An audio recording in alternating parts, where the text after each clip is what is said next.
Drama berakhir. Ridwan Kamil buka-bukaan hasil tes DNA, bukti Cha bukan anaknya. Mantan Gubernur Jawa Barat Ridwan Kamil, yang akrab dipanggil Kang Emil alias RK, menyatakan rasa lega usai menyerahkan hasil tes DNA kepada penyidik Bareskrim Polri. Tes tersebut menjadi bukti kunci dalam kasus dugaan pencemaran nama baik oleh selebgram Lisa Mariana, yang sebelumnya mengklaim bahwa anak berinisial Cha adalah anak biologis Ridwan Kamil. Dalam pemeriksaan sebagai saksi pelapor, Ridwan Kamil menjawab 12 pertanyaan dari penyidik, mayoritas terkait hasil tes DNA yang dilakukan oleh tim Pusdokes Mabes Polri.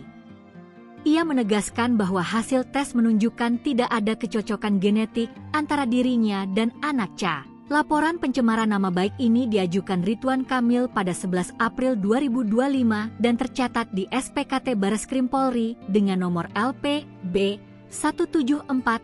174-4-2025 SPKT Bareskrim Polri.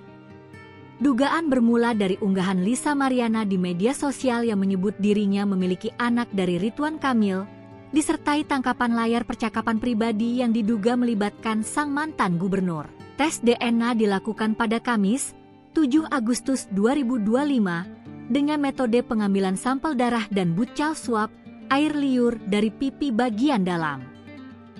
Hasilnya menyatakan tidak ada hubungan biologis antara Ridwan Kamil dan anak Cha.